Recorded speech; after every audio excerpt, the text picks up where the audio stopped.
What's up, plant lovers? Devin is here, and it's definitely fall outside. You can see the plant life in my patio garden is starting to dwindle as I remove plants that have died off and start to overwinter other plants that need overwintering.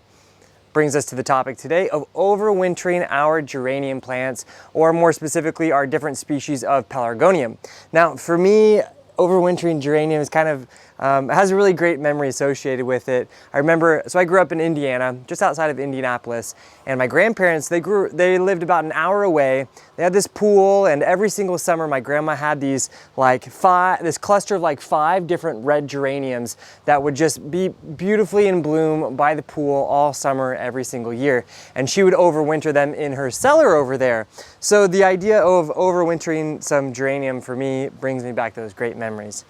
So, anyways, when we're deciding whether or not we want to overwinter a geranium, or any plant for that matter, that may be a tender perennial for you in your region, there's a few things you want to consider. First and foremost, is it a special plant to you? Is it a special cultivar or color, a hard to find plant, something that has some sort of sentimental value for you? If so, then those are good candidates for overwintering. On the flip side, if you have limited space inside or in a covered area, if it's a plant that really doesn't mean much to you, or it's inexpensive and you can easily buy it again the following year, it's probably best to just add your old plants to the compost pile and get new plants that following spring. But for me, when it comes to my geranium, I have a few here, I have a few more back there. There's really just a couple that are worth overwintering, in my opinion. That would be this guy, which has these beautiful kind of salmon-y colored flowers, which they're kind of hard to find, geraniums with these salmon flowers that just bloom so spectacularly for months and months. And then this guy is my absolute favorite, these beautiful magenta clustered flowers with this wonderful lobed foliage. I believe this is some sort of cultivar of a Pelargonium hortorum. Is by far my favorite in my garden this season, so I'm definitely going to be overwintering this guy. So the first step to overwintering our geraniums is to take them out of the pot. Let's do this guy.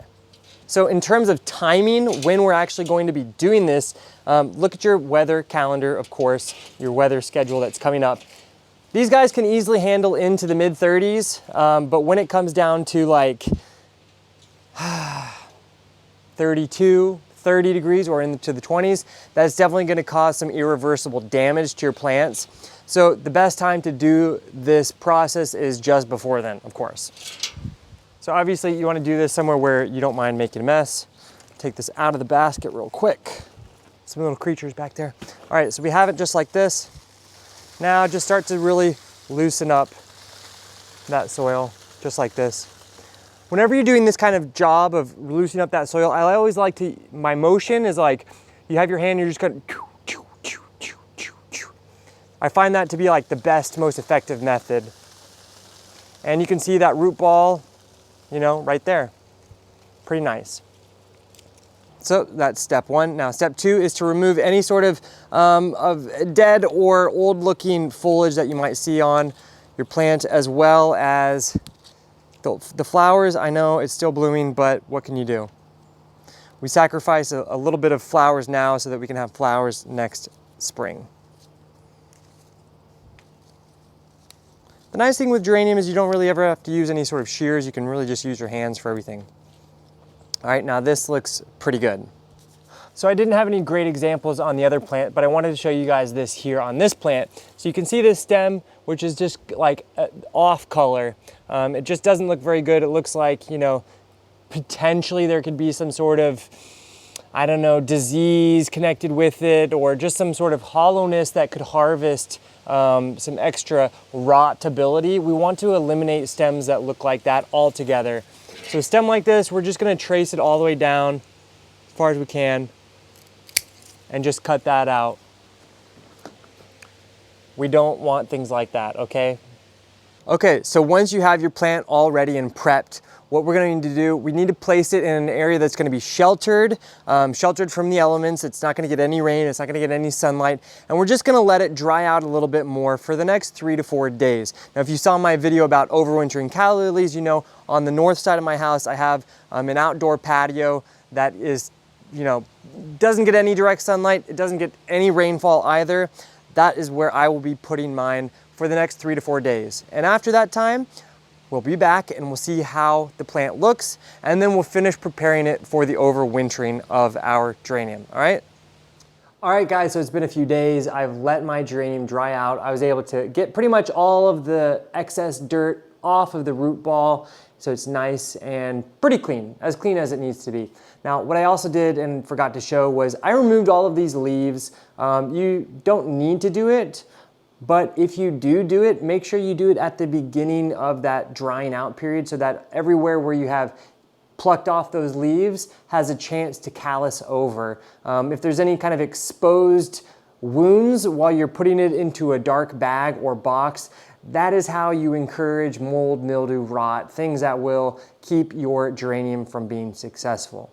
So now what we do, have a brown bag or just some sort of box, and the traditional way of storing geranium, like my grandma would do, she'd put them upside down like this in the bag. And I guess I was trying to figure out, looking online, why, and the common consensus is that it helps moisture, it keeps moisture from flowing into the root system so that it protects it from mold or mildew or rot. So we'll go with what grandma did, all right? That's good enough for me, okay?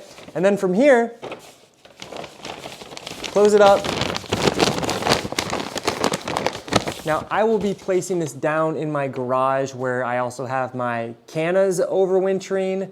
What else do I have overwintering? I have my Calla lily bulbs overwintering, all in that same location. It's dark, it's cool, maybe 55 or so, 50, 55 throughout the winter. And every month, maybe on the first of the month, I'll go in, I'll take a look, take it out, make sure it's looking good, looking healthy, and that there's no rot or any sort of molding or mildew or anything like that. So that just kind of gives you peace of mind. Now for me here in Eastern Pennsylvania, Zone 6B, Mother's Day is kind of the line in the sand. That's when we start to put all of our tender perennials back outside for the warm season. And so what we're going to do about 6 weeks before Mother's Day, we will actually take it out of the bag. We will cut it back. So when we're cutting it back, I'm gonna do it for you guys here just to show you guys what you'll actually need to do. So imagine it's 6 weeks before Mother's Day. You take your geranium, if you live down south where it's warm earlier, you can take it out earlier, of course. So 6 weeks before your last frost. So we'll take it out, and what we'll do from here is we're actually going to cut it back, probably at any junction that you want, to create a nice foundation. So I would cut it back like here, I'd cut it back like here, and here, and here, and here. And so this is going to create the new framework for your plant that upcoming spring. Now the reason it's important to do that is because as your geraniums grow and continue to increase how long they've been alive, they will actually become more and more lignified, which means they become woody. And what happens when they become woodier is they actually produce less flowers. So by chopping it back at the beginning of spring, we're going to allow new, fresh green growth to occur. And that's going to allow for the best flower formation, the maximum flower formation. Yet at the same time, you are going to allow for a nice, strong, woody-ish base to be supporting your plant. All right?